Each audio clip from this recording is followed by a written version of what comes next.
Good evening, everybody. My name is Brandon Moncrief with McLaren and Associates. I'll be your host tonight. I'm going to give everybody just a couple of more minutes. Looks like we're going to have over 100 doctors and dentists and specialists from across the country tune in tonight. So, very excited to share all this information with you. I'll give it about another 30, 60 seconds, and then we'll get going. Tonight's webinar is going to be somewhere between an hour and 20 minutes. It's going to be recorded, so I can send everyone that registered a link to the webinar tomorrow, as well as the information regarding how to sign up for CE credit. So there'll be an email going out about midday tomorrow with a recording of the webinar, as well as information on getting credit for 2 hours of CE. And I'll pause a couple of times tonight so that if you'd like to reach out and schedule a discovery call, you can click on a QR code and do that. That will come directly to me, and I will reach out via email to schedule a 30-minute call after this presentation to learn a little bit about you and your practice and talk about how we might be able to help or what questions we can answer. A little bit of housekeeping before we get started. If you do have questions tonight, on the right-hand side of your screen, you can click the Q&A section and ask a question. I'll try to make sure that I get to all those questions this evening, but we do have a lot to unpack. So if for some reason I can't get to your question tonight, I can see that it came from you, and I'll follow up to make sure that you get it answered. So let's hop in. So tonight we're going to be talking about the DSO decision to sell or not to sell. That is the question. So we're going to talk a lot about DSOs, and we'll talk about private practice sales to some degree as well. A little bit about me. So as I said before, my name is Brandon Moncrief, Principal CEO of McLaren and Associates. I have spent my entire professional life on the business side of dentistry. I spent about a decade as a dental lender, lending money to dentists all across the country to acquire and start practices. Was involved with about 2,000 practice transitions in that role, worked with virtually every broker, CPA firm, dental specific attorney, consultant, financial advisor out there. And about 15 years ago, I made the decision that I wanted to become a broker. I was a little disenfranchised about what I saw in the brokerage world. I felt the bar was very, very low. Broker is still kind of a four-letter word in a lot of the markets across the country. And I felt that I could do it differently and my team could do it differently. So 15 years ago, I left the lending world to purchase McLaren and Associates. I've owned the company for the past 15 years. My brother and business partner, Ryan Moncrief, standing next to me there, joined me about 8 years ago. And we now have some other partners in the business because we have scaled the business dramatically over the past 15 years or so. So the legacy business that I acquired was kind of a mom and pop brokerage company focused on doctor to doctor practice transitions. And that legacy business still exists today. While a lot of people see me on podcasts and webinars and speaking engagements talking about the DSO topic, I want to make the point that we did more doctor to doctor deals last year as a company than we've done any year in the history of the firm. So that legacy business focused on preserving private practice, those doctor to doctor traditional practice sales is alive and well. About 7 years ago, we got heavily involved in the DSO space because the company is headquartered in Texas, and we saw a lot of DSOs coming into our backyard. We were kind of on the forefront of a lot of the DSO consolidation. Texas, Arizona, Florida, a handful of states were kind of the proving ground for private equity in the DSO world. And we were watching a lot of our larger clients that we thought would engage us to sell their practice to another clinician choose to go the DSO route for one reason or the other. And the vast majority of the people on our team have a finance, banking, accounting background. We know that when private equity goes into an industry, they're typically going to consolidate it very rapidly. And we realize that, hey, we don't want to abandon private practice. We don't want to abandon that doctor to doctor legacy business, but we need to evolve so that we can represent larger practice owners who are, for one reason or the other, some of that we're going to talk about tonight, are going to choose to go down the DSO road as opposed to sell to a private buyer. So, own the company for 15 years. Fast forward to today, we're now a team of 16 people all across the country, offices in Austin, LA, Cleveland, Atlanta, and soon to be Washington, D.C. We typically close about 100 transactions a year. About 50% of those are doctor to doctor practice sales, and about 50% of those are DSO and private equity affiliations. We are very narrow and deep. We only work in the dental space. We represent all types of dental practices, both general dentistry and all specialties. And we truly are a nationwide firm. I think we closed deals in 27 states in 2025 and hoping to exceed 30 states this year. So we successfully completed about 1,500 practice sales, representing about 2 billion in closed transaction volume. And we've been in business for 35 years. One of the things I'm most proud of is that we have an impeccable team. We also have an impeccable reputation. You can Google our company and read what hundreds of our clients have said about working with us. We have a 5-star reputation and happy to provide as many client references as you would like so that you can hear firsthand how our clients feel about working with us and navigating the process of selling their business. So day to day, what we focus on is practice valuations. We do about 400 practice valuations a year and sell side advisory. I don't like to call ourselves a broker. We're more than a broker. We don't just find buyers for our clients. We get to know our clients. We want to understand their why, how their practice is engineered, and educate them regarding what is their business worth and what are their options. And it doesn't make a difference to us whether you sell tomorrow or 10 years from now. It doesn't make a difference to us if you go the private buyer route versus DSO route. It's all about meeting you where you're at and choosing the appropriate pathway for monetizing your business at the right time. Ensure that you find the right partner for the business, the right buyer, negotiate the best deal structure we can, and then obviously maximize the economic implications. So, what are we going to unpack tonight? We're going to talk a little bit about the evolution of DSOs. I think if we're going to talk about DSOs and where we're at today, it's important to talk about where we've been. So, past and present market conditions, what types of practices DSOs are looking to acquire, why so many doctors have chosen to affiliate with a DSO over the past 7 to 10 years, as opposed to sell in a more traditional sense to another clinician. We're going to talk about different scenarios that it may or may not make sense to go down the DSO path. We're going to talk about pros and cons selling to a private buyer versus pursuing a DSO affiliation, and then the keys to maximizing your outcome. So let's start off with a little bit of DSO terminology. You hear a lot of acronyms out there: DSO, DPO, IDSO.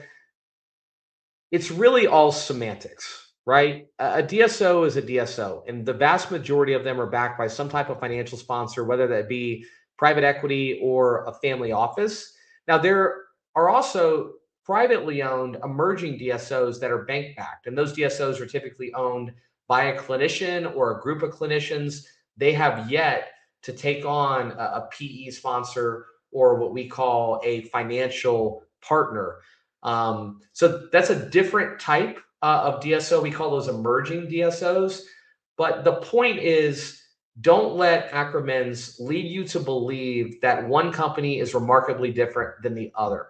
This is just branding, okay? And DSOs are masters at creating a narrative, creating a brand, and really kind of developing a sales pitch, sometimes a little gimmicky, to influence doctors to partner with them over hanging on to their business, selling to a private buyer, or pursuing some type of other transition strategy. So I mentioned that most DSOs are backed by private equity. Private equity is simply a business that is tasked with raising money from investors, both high net worth individuals and institutional investors, and deploying that capital in what they refer to as a buy and build strategy. In the DSO world, in the dental world, they're typically going to buy what they call a platform investment, a multi-location, multi-doctor practice in a major metro area with at least, let's say, 3 to 5 locations and EBITDA of 3 million plus. And then they're going to build infrastructure around that business and scale that business. likely through acquiring additional practices, as well as layering on eventually a de novo strategy and starting practices from scratch. Their goal is to build a large company that has access to economies of scale that they can leverage to increase profitability, that has infrastructure that they can lean on to help operate the business and scale the business efficiently, and eventually sell the business to the next investor at what they refer to as a recapitalization event. So a recap event refers to that event by which the current financial sponsor of that DSO sells it to the next financial sponsor. And at that recap event, the doctors that are typically holding equity, the management team of the DSO, and then obviously the investor, the financial sponsor, have the opportunity to liquidate that equity, hopefully at a handsome return. In today's macroeconomic environment, DSOs and private equity firms are typically targeting a 2 to 3x return on invested capital over a 5-year window. Now, back when the macroeconomic environment was extremely favorable, interest rates were at historic lows, a lot of DSOs were hitting a 3, 5, 7x return on invested capital in a 5-year window. We'll talk in a minute about how the macroeconomic environment, in particular, the banking world, the capital markets, and the interest rate environment, has a substantial impact on that return on investment. We're going to use the word EBITDA a lot tonight. EBITDA is not a new word, but it's relatively new to our industry, given that private equity values businesses through the lens of a multiple of EBITDA. Think of EBITDA as absentee owner profit that's available to the investor. EBITDA stands for earnings before interest, taxes, depreciation, and amortization. But think of EBITDA as revenue minus overhead, true overhead, after adding back any personal, discretionary, non-recurring expenses that you're writing off through your business, minus a market wage for the doctors to do the dentistry, including the owner to do the dentistry. So EBITDA, think of it as absentee owner profit available to the investor. And in the private equity world, they value businesses through the lens of a multiple of EBITDA. Most dental practices and specialty practices are going to trade for somewhere in the range of 5.5 to 10 times EBITDA. 5.5 on the lower end, smaller practices, EBITDA, let's say sub 500,000, single location, maybe single doc, all the way up to 9, 10x. Those are multi-site, platform investments that I described previously.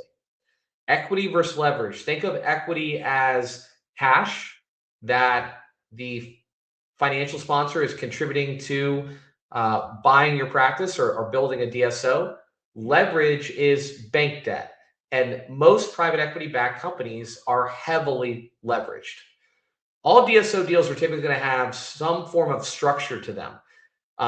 Versus a private buyer deal that's typically 100% cash at close, a DSO deal is typically going to be somewhere in the range of 50 to 70% cash at close, maybe upwards of 75 to 80% if we're talking about, the OMS world or some of the specialty platforms out there. The remainder of the purchase price is going to be typically some form of equity. It could be joint venture equity, what we refer to as JV equity, retained equity within your own practice, or it could be holding company equity, stock in the DSO's holding company. So rather than owning retained equity in your own practice, you own a little bit of equity in all of the practices in that DSO's portfolio. There may be some other elements of the deal structure, some type of earnout or seller note or pref equity that you earn over time as you fulfill your post-close employment obligation and maintain the revenue and or EBITDA of the practice. Point being, there's typically some type of equity involved in all of these deals, and DSO deals have a much more complicated deal structure than a private buyer sale, and we'll unpack kind of the pros and cons of that here in a little bit. How do DSOs make money? I get this question a lot, and the way I typically like to describe it is relating it to the purchase and sale of a home. So let's say that you purchase a house for $400,000 and you sell it 5 years later for $800,000. Well, simple math, you doubled your money, 2x return on invested capital. However, you likely, if you're a smart investor, if you can borrow the money, you're not going to pay 100% cash to purchase that home. You might put 100,000 down and then borrow $300,000. And then 5 years later, when you sell that house for 800,000, let's say you pay back the $300,000 and you pay back yourself the 100 grand that you invested, and you're left with a $400,000 profit. A $400,000 profit on an initial cash investment of 100 grand. That's a 4x return on equity over a 5-year window. That is the exact same way that private equity makes money in the DSO space, right? It's the appreciation of the asset, given that it grows in size. Larger companies trade for higher multiples. They might buy your practice for 7 times EBITDA, and 5 years later, sell the entire company for 14 times EBITDA. Then through the proper use of leverage, of debt, they can juice that return and turn what looks like a 2x return on invested capital into a 4x return on invested capital. These couple of slides are just to show you the rise in DSO consolidation and DSO partnerships across the country, over the past couple of decades. A lot of people ask, well, how consolidated is the marketplace? And there's really no great statistics out there. This shows that about 20% of the marketplace has been consolidated by DSOs. I would argue that obviously differs by specialty. It also differs by states. There are certain states like Texas, like Arizona, like Florida that are far more consolidated than California, Oregon, Washington. The West Coast is just starting to heat up with consolidation. New England is kind of late to the party. But when we talk about some of these states like mine that were on the forefront of the consolidation wave, they may be 30, 35, 40% consolidated comparatively speaking. And then we talk about the different specialties, orthodontics by far being the most consolidated specialty. Over the past couple of years, the specialties have really caught fire with, I would argue, OMS and pediatric practices being the hottest assets in today's marketplace. So you can see that, general dentistry, pediatric dentistry, perio, cross hovering around 15%, whereas ortho, OMS, endo closer to 25% consolidated. Let's talk a little bit about the evolution of DSOs. So DSOs have definitely evolved quite considerably, over the past decade. There was the DSO 1.0 corporate DSO model that, in my opinion, kind of made DSO a 4-letter word and have a negative connotation. But they've evolved more towards these partnership models, what you'll hear, described as the DPO model or the IDSO model in today's world. And they've had to evolve because, in large part, the corporate DSO 1.0 model was a failure. There's very few, legacy DSOs that followed that model still left in today's marketplace. So what do I mean by DSO 1.0, the corporate model? They were really focused on de novo growth, starting practices from the ground rather than acquiring practices. And that's because they wanted the practices to share the same brand, the same systems, the same culture. The suits made a lot of the decisions. So the financial partner thought that they were smarter than the dentist. They knew how to run a practice and make money and provide care better than the dentist did. And they controlled 100% of the profits. They did not invite the dentist to invest alongside them. There typically was no equity component, no wealth creation opportunity for the dentist. So you've got all the practices sharing the same brand, the same systems, the suits making all the decisions, very limited clinical autonomy on behalf of the doctor, and almost zero operational autonomy. The doctors were employees. They were not referred to as partners. And the model just wasn't doctor-centric, staff-centric, or patient-centric. And it gave DSOs a bad name.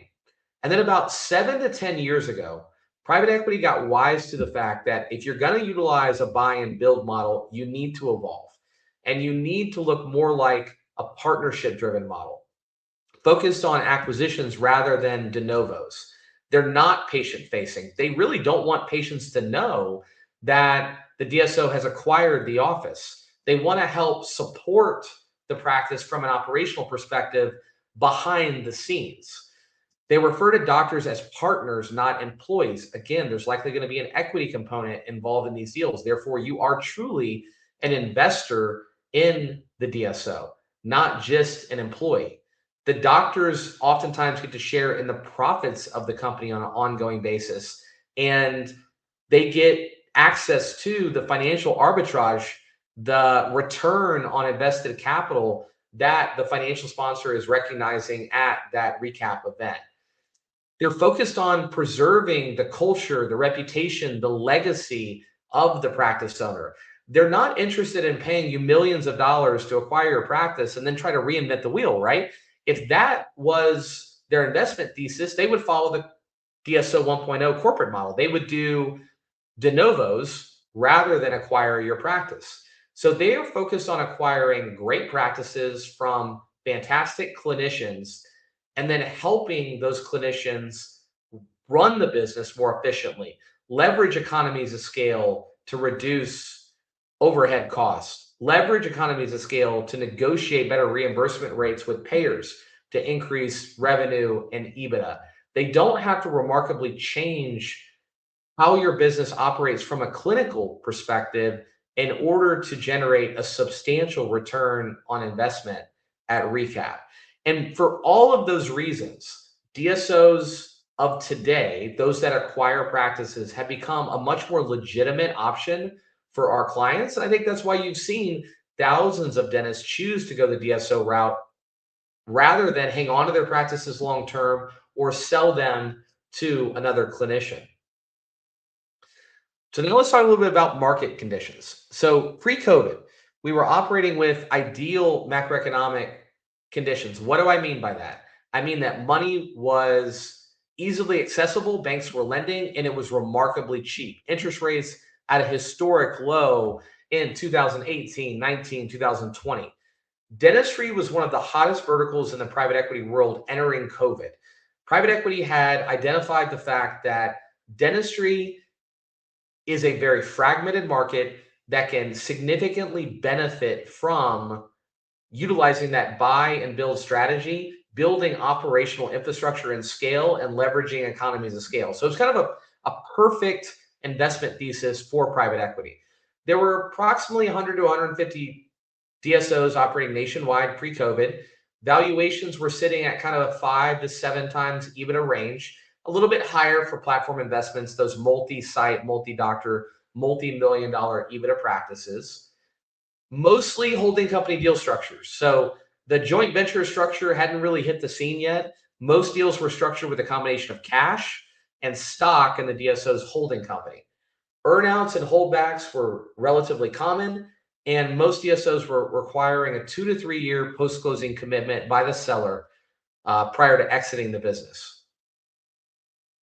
Post-COVID, the landscape changed in a pretty remarkable way in 21, 22, and the front half of 2023.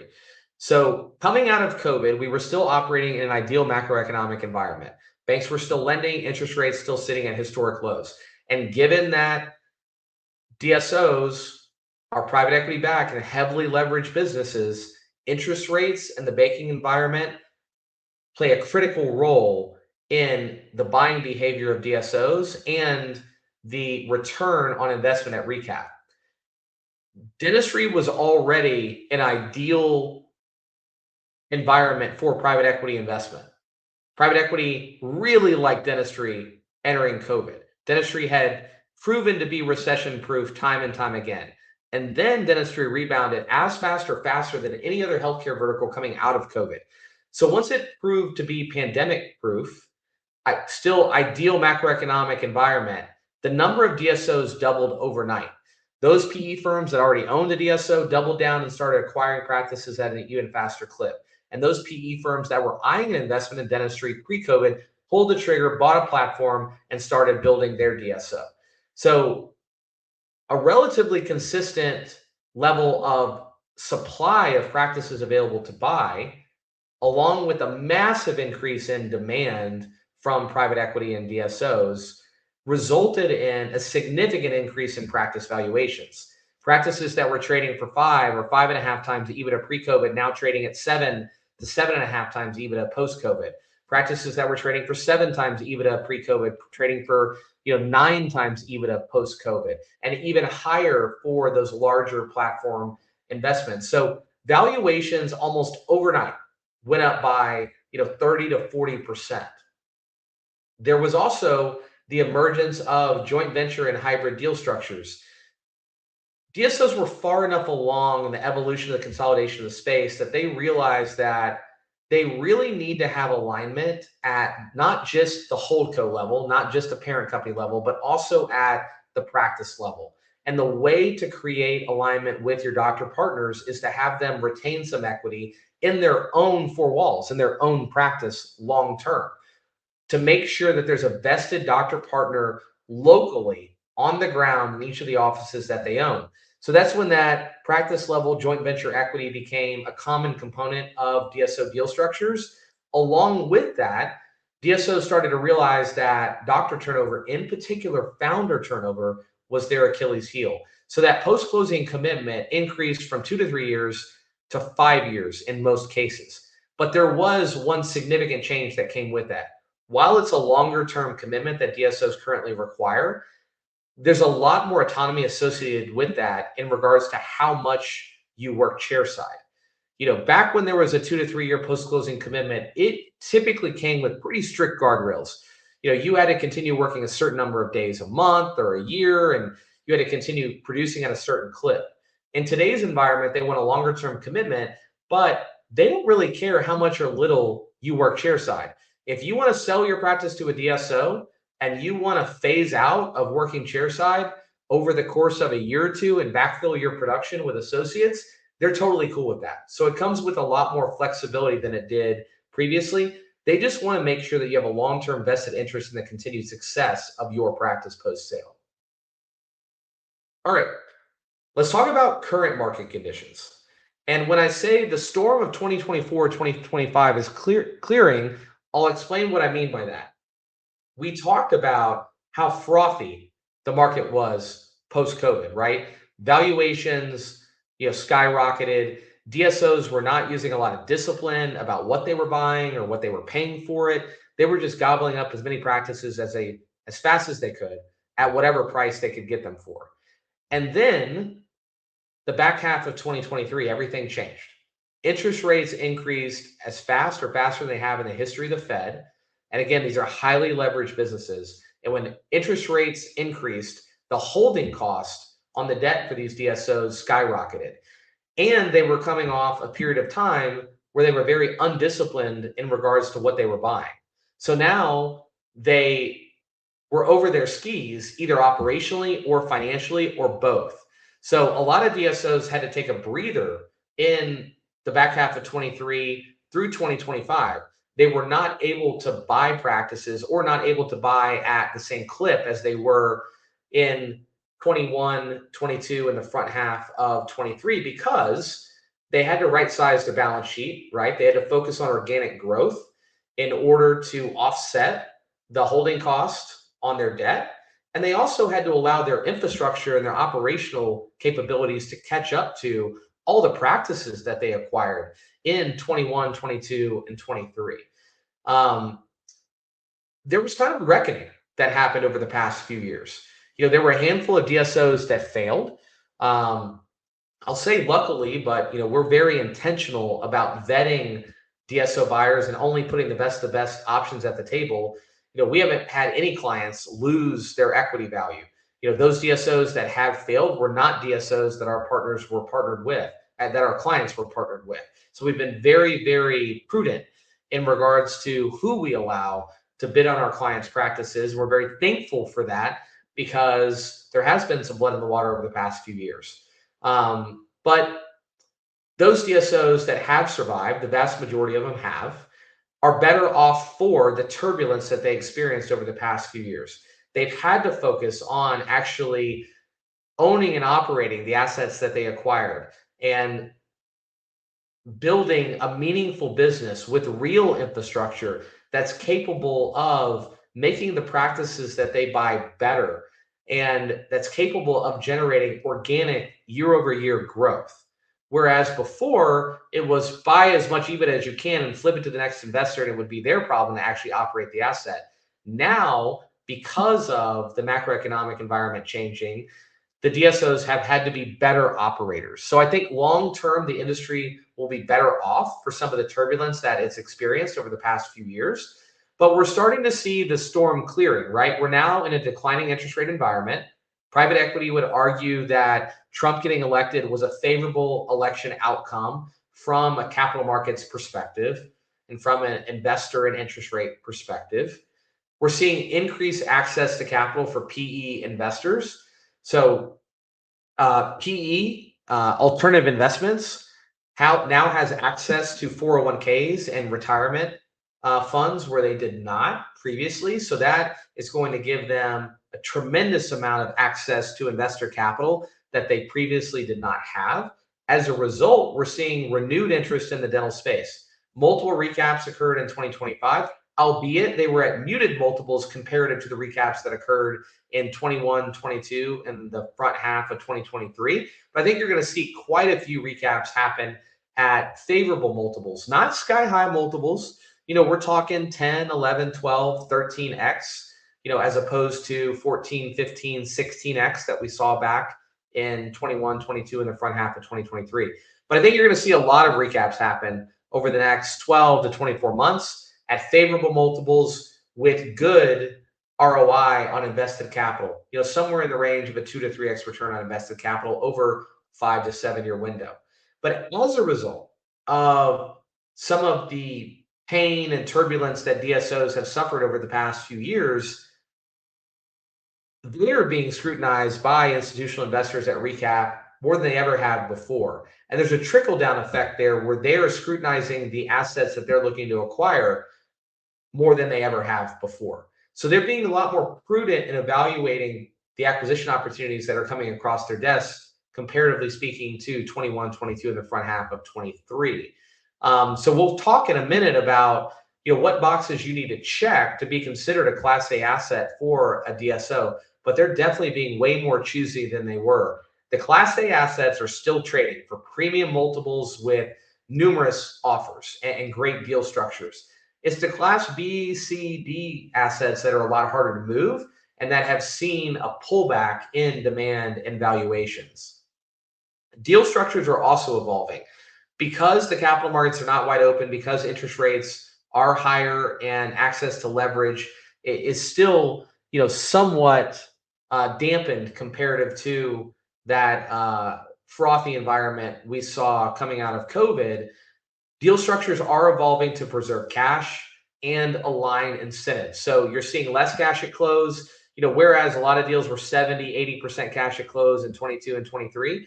Deal structures today look more like 50 to 70% cash at close. There's likely going to be an equity component, and there's likely going to be some type of earnout component that incentivizes the seller to keep their foot on the gas and maintain the revenue and or EBITDA of their practice post-sale for some period of time. I want to take just a quick break. Anyone that is watching this webinar tonight, I highly encourage you to scan this QR code, and I'll show it again at the end of the webinar. This will bring you to a free consultation page where we can schedule a 30-minute casual confidential discovery call to just unpack like who you are and what's your why, where are you at in your journey as a practice owner, and when might it make sense to do a deep dive and quantify what is your practice worth and what are your options for monetizing your business, and create a game plan, whether it's a 3-month plan, a 3-year plan, or a 10-year plan to reverse engineer whatever outcome you ultimately want to achieve when you're looking to sell your business.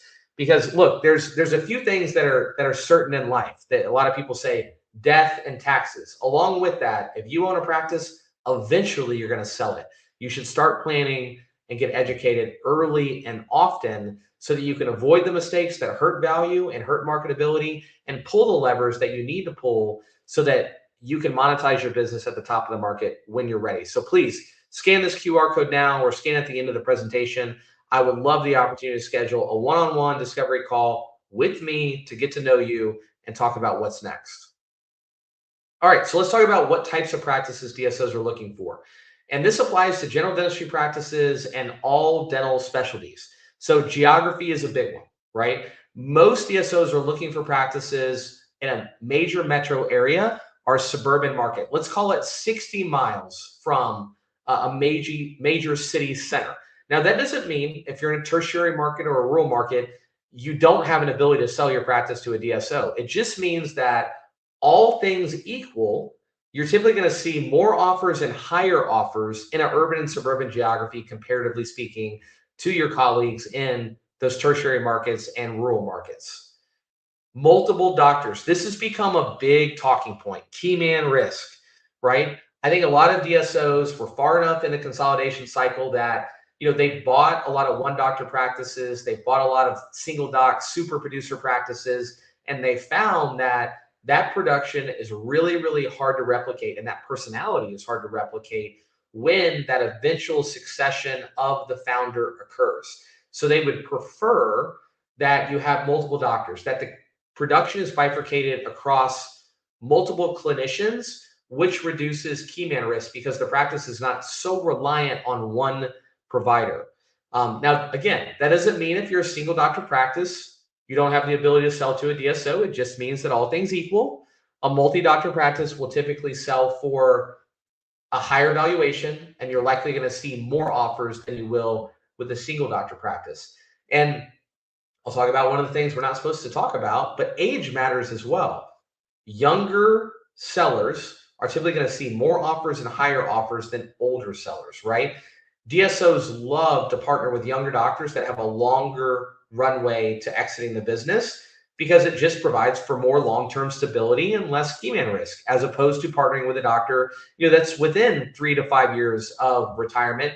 They know that they're going to have to succession plan that practice much earlier than they would for a doc that's maybe 40 or 45 years old compared to a doc that's 60 or 65 years old.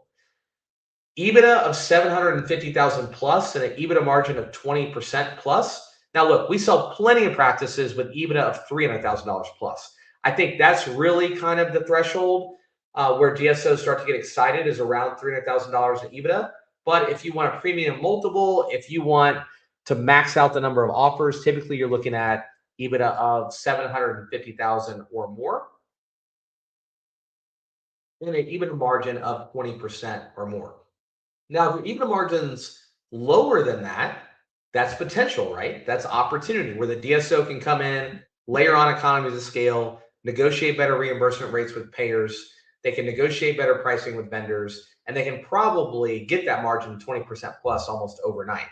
If your EBITDA margin, so it's not necessarily a bad thing. You're going to trade for a lower valuation, but you have higher growth potential. The DSO can buy down their multiple relatively quickly post-sale. As opposed to, we see a lot of clients that have EBITDA margins that are through the roof. A 35% EBITDA margin, it's going to be hard for the DSO to find opportunities to grow that EBITDA post-sale outside of growing top-line revenue. So it's kind of a double-edged sword. If you have a lower margin, we can lean into the growth potential. If you have a higher margin, we have to convince the DSO that they're going to be able to maintain that margin long-term. And we have to highlight other opportunities for post-closing growth outside of leveraging economies of scale. You want to sell at a peak, not a valley. You'd prefer to sell when revenue is increasing and EBITDA is growing, right? Most practices go through a natural life cycle. They kind of follow the founder where they're growing. They reach maturity. They flatten out for, a number of years, and then they decline once the founder starts to pull back. You want to make sure that at a minimum, you sell at a peak when you've sustained revenue. You do not want to wait until you come down the other side of that mountain. Post-closing growth potential. I talked about it, just a minute ago. We always want to go to market with a growth narrative. What are the ways that a DSO can help you grow post-sale? And when we're representing a client, a lot of what we're doing is unpacking the why, right? What are you looking for? What are your goals? What are the weaknesses and what are the strengths of the practice? And let's build a narrative to lean into those strengths to make sure that we get an above market outcome for you. Doctor alignment and retention. We talked about the fact that they're going to want you to stick around ideally for 5 years, have some sort of vested interest in the practice for some prolonged period of time post-sale. They're also going to want to make sure that the key providers, your associates, are going to stick around long-term as well. So you need to be conscious of the fact that you're likely going to have to announce the fact that you're going to pursue a DSO affiliation to key employees as well as your associates pre-close. And you're going to want to make sure that you have alignment there and that they're going to be willing to sign on with the DSO and at least agree to stay on for some period of time to acquiesce the DSO and allow you to get your deal closed. And just be aware that they may assert themselves at closing, and we may have to offer some type of transaction bonus or retention bonus to incentivize them to stay on long term post sale. All right, let's talk about why thousands of doctors have chosen to partner with a DSO, over the past 7 to 10 years. So one is just purely economics, right? A higher practice value. So for instance, let's just compare private buyer versus DSO. So a practice with annual revenue of $2 million and EBITDA of $500,000, really healthy practice, 25% EBITDA margin. In the private buyer world, you might be hard pressed to find a doctor that has the confidence, the cash, the skill set to buy a practice of that caliber. And if you do, on a good day, your practice might trade for, let's say, 1.6 to $1.8 million. In the DSO world, a practice with top line revenue of $2 million and $500,000 in EBITDA could trade for as much as, let's say, $3.5 million. So double the valuation in the DSO world comparative to the private buyer sale. Now, the DSO deal is going to come with more structure, right? You're not going to get 100% cash at close like you likely will on the private buyer sale, but a much higher valuation with equity upside on that equity component. There is a wealth creation opportunity there. Yes, it has risk, but it also has tremendous upside if things go well. So, from a purely economic standpoint, a DSO affiliation can be very compelling comparative to a private buyer sale, especially when we're talking about a larger practice, right?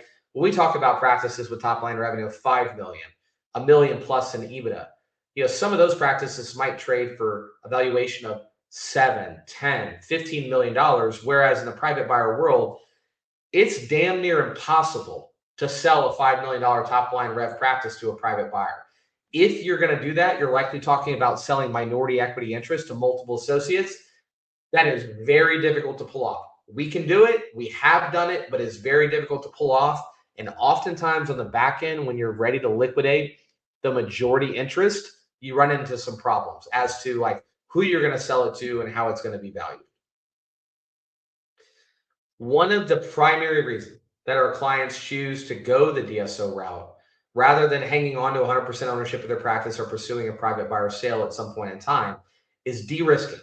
For a lot of our clients, their most valuable asset or one of their most valuable assets in their personal financial statement is their practice. And they want to de-risk and take some chips off the table, right? You have a lot of your net worth likely tied up in a business that has tremendous key man risk, whether you want to admit it or not. The reality is that when the founder steps out of a dental practice, typically the performance goes down remarkably and the value of the business declines rapidly.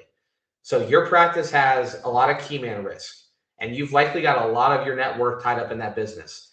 It is smart from an investor standpoint to de-risk, take some chips off the table, invest that nest egg across other asset classes, and diversify your wealth. So for a lot of our clients, they're looking to pull equity out of their practice, invest it across other asset classes, and diversify and de-risk. Tax advantages.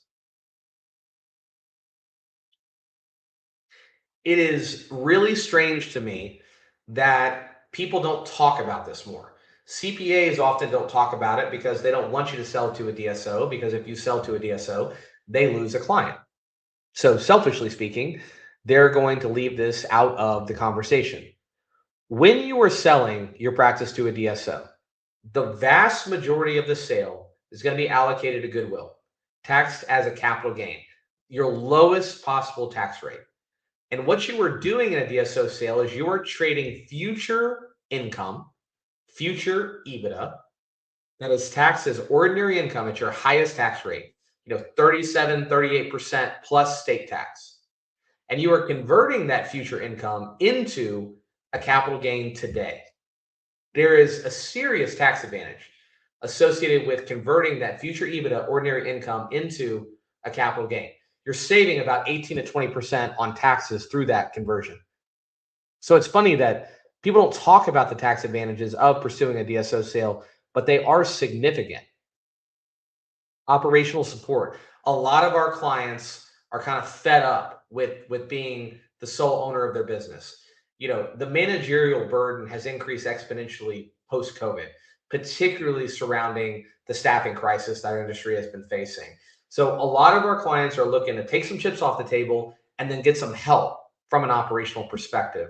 DSOs have infrastructure that you can lean on and leverage to help you operate the business. When it comes to dealing with bookkeeping, accounting, payroll, payables, legal, compliance, recruiting, training, benefits administration.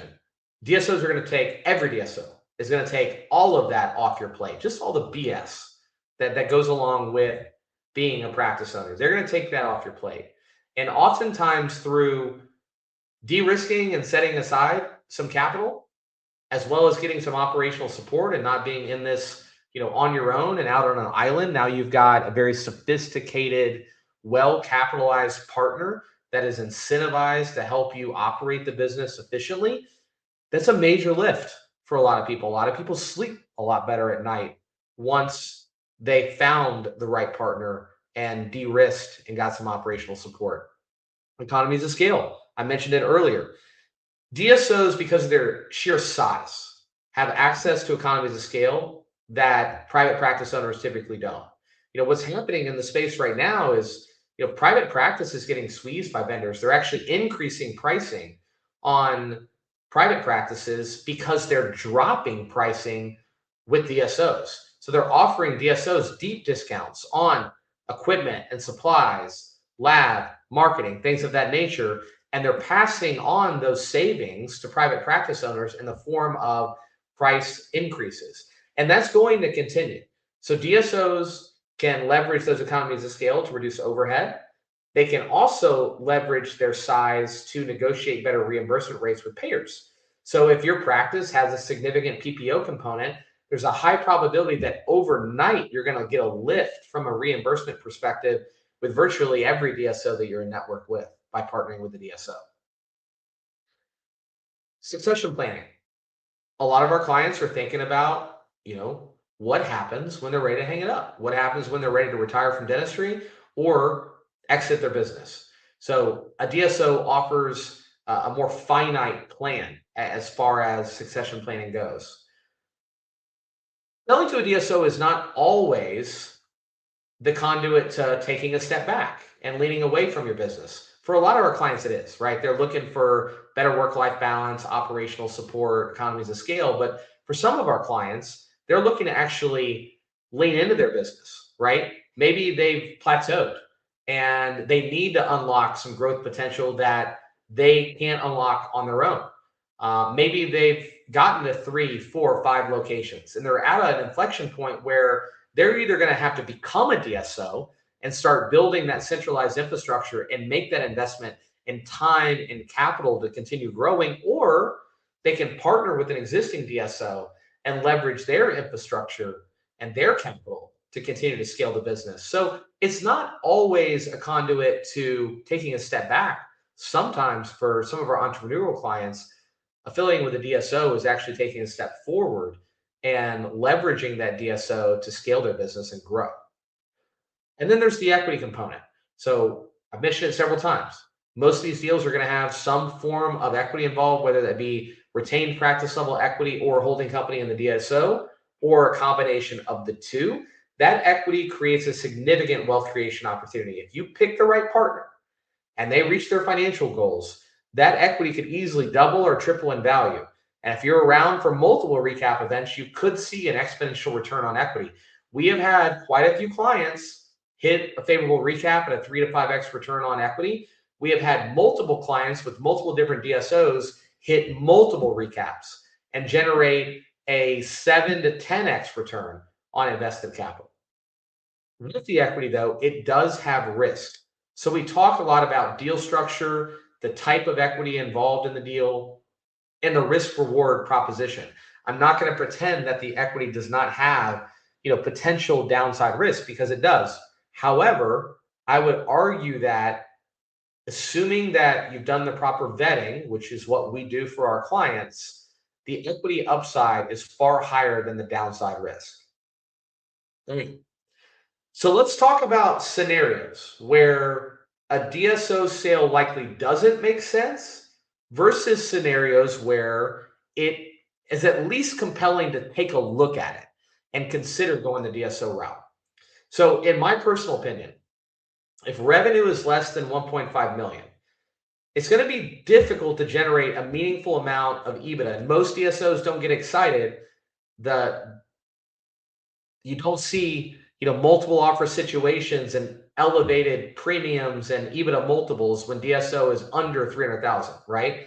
And if we're talking about a benchmark of EBITDA margin at 20%, you've got to generate revenue of 1.5 million in order to generate $300,000 in EBITDA. So typically, if revenue is under 1.5 million, if EBITDA is under 300,000, it's not super compelling to go the DSO route economically. Now, if you've got some other reasons to your why, you're fed up with running the business, or maybe you're planning to exit the business in relatively short order and you want to lock in your succession plan, it might make sense to look at it. But purely from an economic perspective, there's not going to be a big gap between the private buyer valuation and the DSO valuation if revenue's under 1.5 million and EBITDA is under 300,000. And I think it's really important to look at that gap. Oftentimes when clients come to us, we'll do evaluation through both the lens of a DSO versus a private buyer to educate you about what is the practice worth in each of those worlds and what is the gap between the two valuations. In my opinion, unless there's some other really compelling reasons why you want to go down the DSO path, if the gap is not significant, it makes no sense to go the DSO route. And I also say that if the cash at closing on the DSO deal is not equal to or at least close to the private buyer valuation, I don't know that it makes a lot of sense to pull the trigger on a DSO sale. You might just want to hold on to your practice for a few more years, pocket that EBITDA, and then sell it to a private buyer.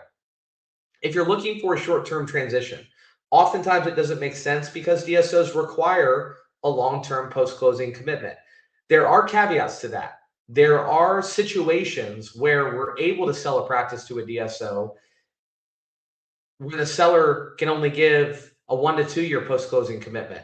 But that is a very, very particular situation. That's typically a situation where the seller is a minor producer in the practice, right? They're not responsible for a lot of the clinical production, and or they're located in a geography where multiple DSOs have a lot of density and they have associate doctors that they can plug and play when the seller exits the business in relatively short amount of time.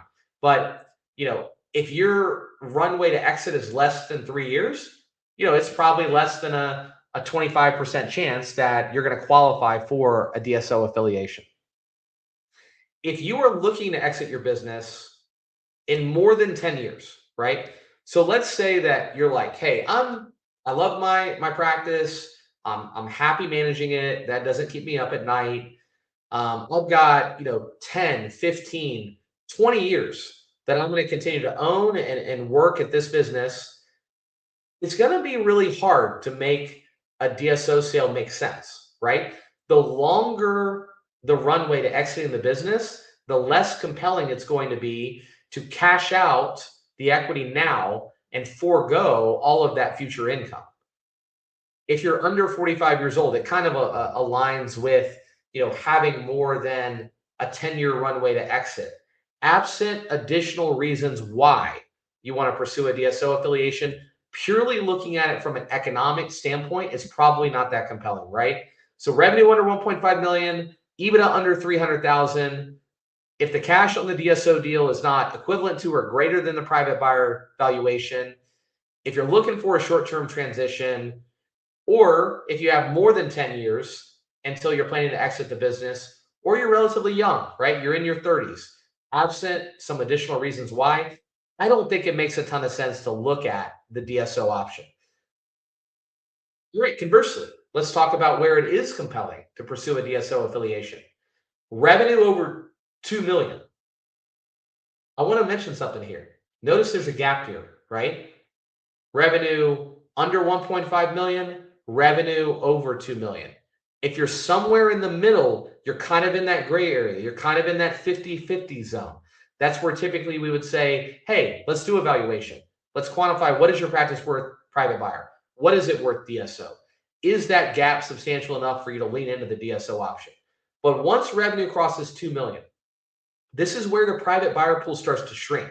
This is where valuations in the private buyer world start to pull back because of the fact that there's only so many private buyers out there that have the cash, the confidence, the skill set to buy a practice of that caliber. This is where valuations and demand in the DSO world start to accelerate exponentially. So DSOs start to get really excited once revenue crosses 2 million, once EBITDA crosses 500,000. This is when the multiples start to go up from 5.5x to 6x to 7x to 7.5x. And the larger the practice, the higher the EBITDA. Typically, the more compelling it is to lean into the DSO option. Specifically because it gets harder and harder to monetize the business in the private buyer space, you start to outkick your coverage at some point. Once revenue crosses about 3 million bucks, it's difficult to liquidate that practice to an individual buyer. At that point, if you're not going to go the DSO route, you're talking about monetizing the business, selling minority equity positions to multiple associates. A lot of moving parts. It can be done, but it's complex. It's hard to pull off. And the back end, when you're ready to exit the remaining equity, it can be really, really tricky. So we talked about, practice with $2 million in top line revenue and $500,000 in EBITDA trading for 3.5 million in the DSO space comparative to 1.6 million in the private buyer space. These are the types of things that I'm talking about, economically speaking, where you start to cross this threshold where it makes a lot of sense to at least lean in, do a deep dive, and see if going the DSO route makes sense. If you want to continue working your practice long-term post-sale, DSO is typically the way to go. In a private buyer sale, there can be limited opportunities for you to work in your practice post-sale. A private buyer is going to show up to your office typically every day. It's going to be their baby. And there might be personality conflicts. They might have different ideas about what they want to do with the business. That rub can lead to you exiting the practice maybe prematurely, prior to what you were planning. In a DSO affiliation, it's the opposite. They want you there forever if you're willing to stay, right? So you were kind of grandfathered in the DSO deal, whereas in the private buyer deal, there is no way to grandfather in your post-close employment. So if you want to be there long-term, a DSO sale does preserve that right to a large degree. If your runway to exiting the practice is less than 10 years and you own a larger practice, it makes a lot of sense to lean in and consider going down the DSO path. And if you're over 55 years old, I talked about this earlier, how to position your practice for to be considered a Class A asset. And I mentioned that younger sellers are typically going to see more offers and higher offers. If you own a large practice, revenue of 2 million plus, and you're over the age of 55, you need to get serious about looking into formulating a transition plan and considering going down the DSO path. Because if you wait until there's a 6 in front of your age, I'm going to tell you right now, demand and valuation can suffer. It doesn't mean if you're 65, listen to this webinar, that you can't sell your practice to a DSO. It just means that the clock is ticking and you may see less offers and lower offers than you would if you pulled the trigger a little bit earlier in your career. Great. Now we're going to talk about pros and cons. Private buyer sale versus DSO sale. And again, I want to mention, we do both. I don't have a dog in this fight. I don't care if you choose to sell your practice to a private buyer or go the DSO route. You're a potential client for us. We excel in both arenas. We can make it happen. We can make sure you crush the outcome, regardless of what path you want to go down. But I think it's imperative to compare and contrast and take a prudent approach to making this decision. Private buyer deals, the pros, 100% cash at closing, big pro, right? Very simplistic deal structure, typically 100% cash at closing or close to it. A limited post-closing commitment. If you want to exit your practice in relatively short order, by default, you are likely selling to a private buyer. And Preservation of private practice. Some people are just hell bent on selling their practice to a private buyer because they don't like private equity, they don't like DSOs, they want to preserve their culture, their legacy, and keep their practice privately owned. We'll talk about the cons. We talked about this several times already. A lower practice valuation, comparatively speaking to the DSO option. And if you own a larger practice, revenue greater than 3 million, it can be very difficult and very complex to sell your practice to a private buyer when you're ready to monetize the business. You need to understand that if you own a large practice and you wait to sell that practice until the day you're ready to exit it, that you're probably going to take a serious hit on the valuation, comparatively speaking. You may not be able to continue working your practice post sale. I talked about that earlier, especially if the private buyer is a single location practice owner. Your practice is going to be their baby. They're going to work there full time. There may not be room for both of you to work there, whether it's from a production perspective, personality perspective, ego perspective, whatever it may be. You may not have the opportunity to continue working your practice post sale. There's no equity upside potential. So we talked about the wealth creation opportunity that exists within these DSO deals on the equity side of the equation. There is no equity upside on a private buyer sale. Typically they're going to buy 100% of the practice, cash at close. You don't own any equity post sale. And then this is one that I want to touch on that is lost on a lot of people.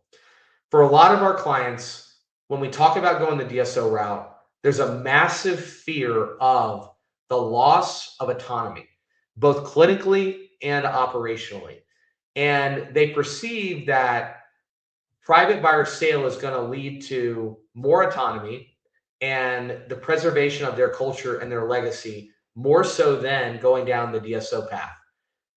I've been at this a long time, 25 years, 2,000 practice sales, both private buyer and DSO. What I can tell you is you're going to see more change in your office under the leadership of a private buyer than you are going to see under the leadership of a DSO. A private buyer is going to show up to your practice every day. They're from a different generation. They're going to have different ideas about clinically and operationally and what they want to do with that business. So you're going to see more change more quickly if you sell to a private buyer compared to a DSO. A DSO is going to pay you a premium for your practice. They want to preserve your reputation, your legacy, your culture. They just want to build on the foundation that you've built. Now, don't get me wrong. There's those horror stories out there of a DSO that bought your colleague's practice, completely changed everything and drove it in the ground. Those aren't the DSOs that we deal with on a daily basis. There are bad apples. There are bad players in the DSO space. There's about 250 DSOs buying practices today. We work closely with about 50 to 60 at any given time. What is that? 20, 25% of the marketplace? I either don't trust, don't like, or feel that the other 75% of the marketplace has not proven themselves yet, right? I want a predictable outcome for my client. I'm only going to work with the best of the best DSOs that are going to preserve your culture and your legacy. So there's kind of a misnomer that selling to a private buyer is the safe route and selling to a DSO is a risky route. I would argue that in many ways it's the opposite. Right. Pros and cons. DSO affiliation. We've talked about this ad nauseum to this point. Higher practice valuation. Purely from an economic perspective, if we're talking about a large multi-million-dollar multi-doctor practice, it's simply going to trade for a significant premium in the DSO world compared to the private buyer world.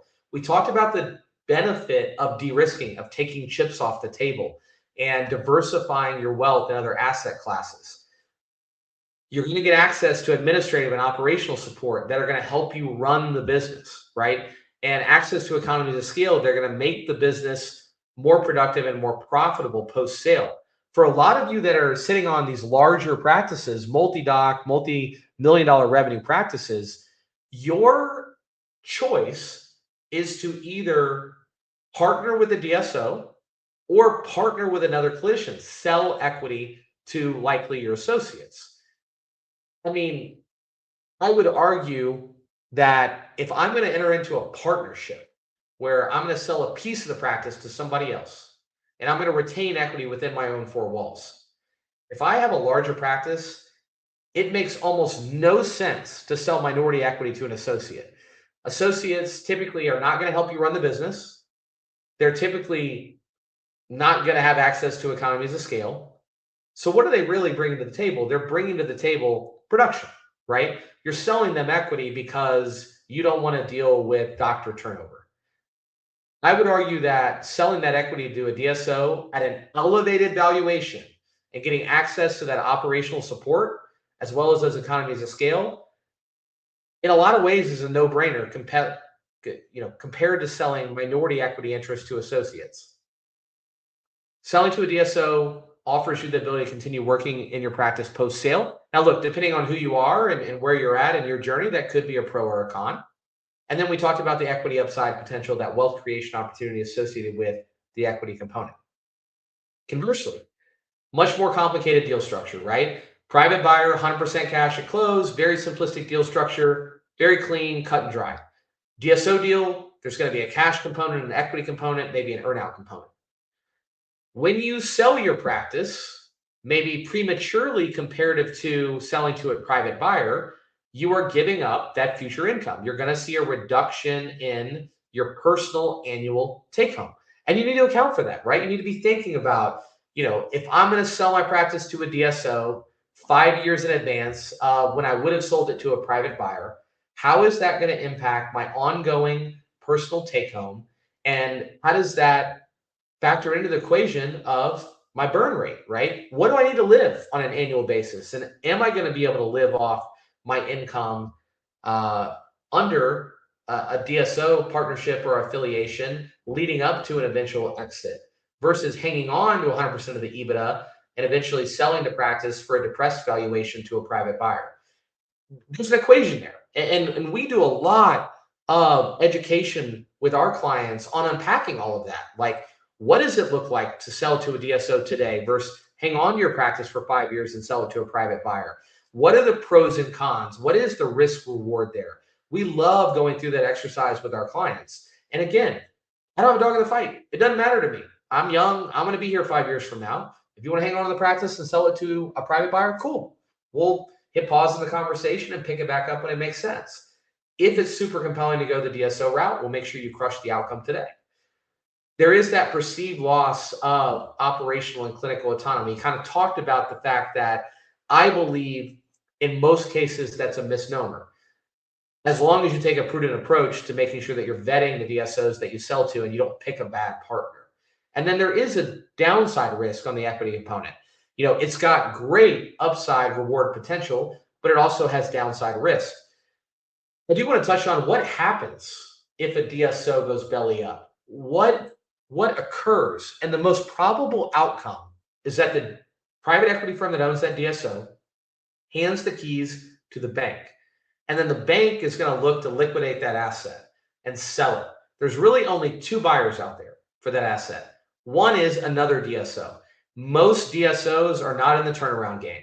They're not going to buy an underperforming asset and think that they can turn it on its head and make it profitable. The most likely scenario is that the bank sells the practice back to the founder at a massive discount. And the founder has the opportunity to take back over the practice, right the ship, and then resell it for a handsome outcome again to a private buyer or another DSO. So it's not necessarily the worst outcome in the world.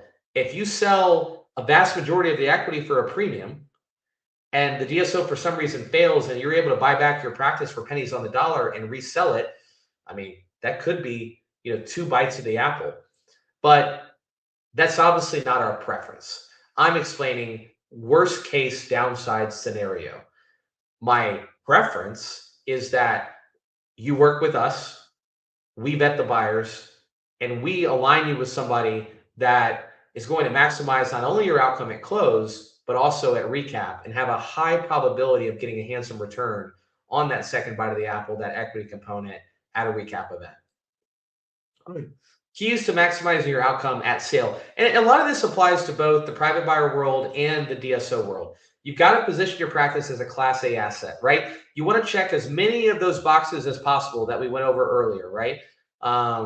This slide right here, you know, geography, multiple doctors, EBITDA as high as possible, EBITDA margin of 20% plus, increasing revenue and EBITDA trends, sell at a peak, not a valley, highlight that post-closing growth potential and make sure that you have alignment with your key providers. Here's the right time to take your practice to market. And what I mean by that is not timing the market, right? So I talked about the fact that the market was hot going into COVID, white hot coming out of COVID in 21, 22, in the front half of 23. It softened a little bit in the back half of 23, 24, and 25, and now has heated back up in 2026. Some of our clients have said, hey, I want to hang on to my practice for a while. I want to see if interest rates come back down and valuations come back to where they were in 22 and 23 when the market was super frothy. That's never going to happen, right? I don't think interest rates will ever go back to where they were in 22, potentially in our lifetime. So when I talk about timing the market, I'm not talking about timing the market from a macroeconomic perspective. I'm talking about picking the right time to take your practice to market. When is it the right time in your career, in your journey to monetize the business? And making sure that we're selling at a peak and not at a valley. And we don't wait too long until you're too old where the practice is not going to have significant demand from DSO buyers, or the practice performance has started to come down the other side of that hill that I described earlier. You have got to obtain proper representation. You need a team to do this right. I don't care if it's private buyer sale or a DSO sale. And I know that broker is a four-letter word in a lot of markets. And that's because a lot of brokers are trying to get from a conversation to a commission as fast as possible. And they're not really quarterbacking the deal. They introduce you to the buyer, and then it's kind of up to you to navigate the process on your own. That's not how we roll. We are intimately involved in every single aspect of the process. We talk to our clients daily. We are that quarterback. And you have got to have a strong sell-side advisor involved if you want to maximize the outcome, especially in the DSO space. You are swimming in shark-infested waters when you are dealing with private equity-backed DSOs. These are very sophisticated, well-trained individuals.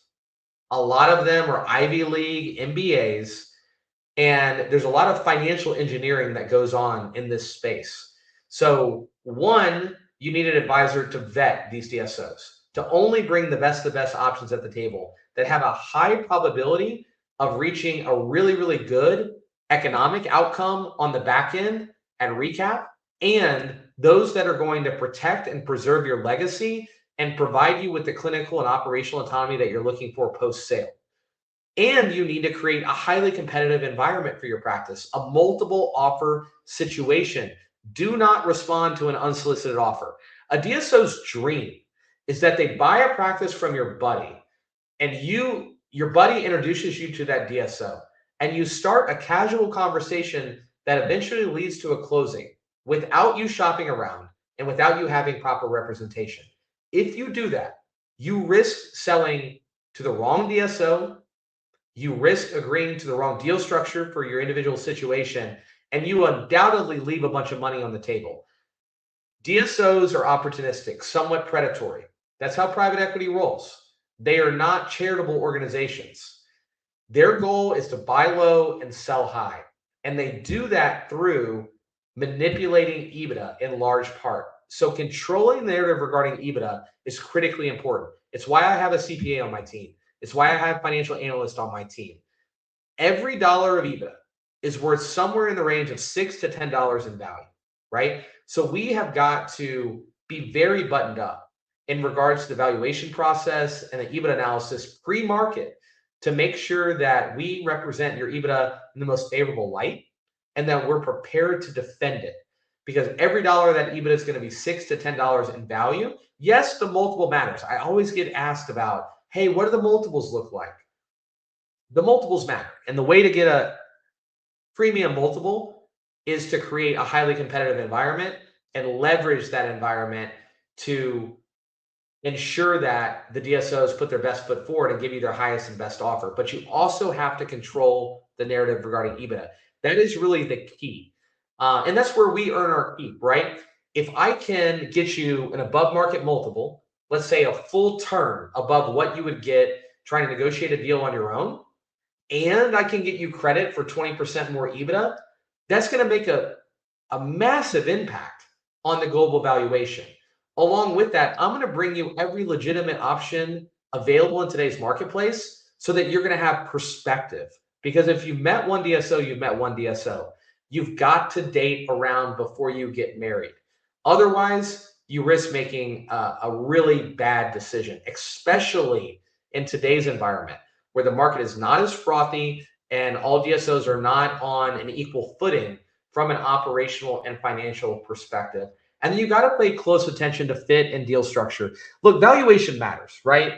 Cash at close matters, but deal structure and fit, who you partner with and what deal structure you agree to, that is going to play the largest role in your post-closing happiness. Look, on the day of closing, we're going to go eat a steak dinner together. We're going to get a bottle of champagne. We're going to celebrate. It's going to be a lot of fun. But what does it feel like 6 months later, 2 years later, 3 years later, when you get out of bed in the morning and you're driving to the office, right? Are you still happy with your decision, right? Did you partner with the best DSO possible? Were they the right fit for your practice? Did they truly preserve your legacy, your culture, and your clinical autonomy? That's what you're going to think about 6 months later, 2 years later, 3 years later. We want the best of everything.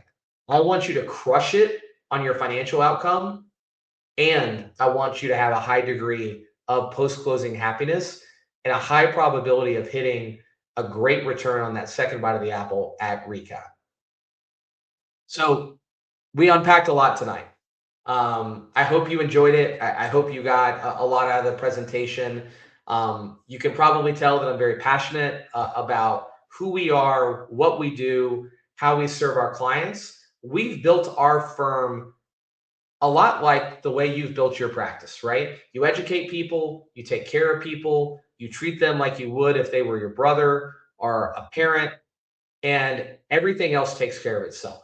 I would love the opportunity if you scan this QR code to schedule a consultation, to get to know you, to get to know a little bit about your practice, and then kind of unpack your why, talk about where you're at in your career and what you would like the next 5 or 10 years to look like in an ideal world, and see if it makes sense to do a deep dive, do evaluation, quantify what your business is worth, talk about all the transition options that are available to you, and create a path to maximizing your outcome at the sale of your business. So thank you so much for joining me this evening. I look forward to connecting with all of you, and have a wonderful night.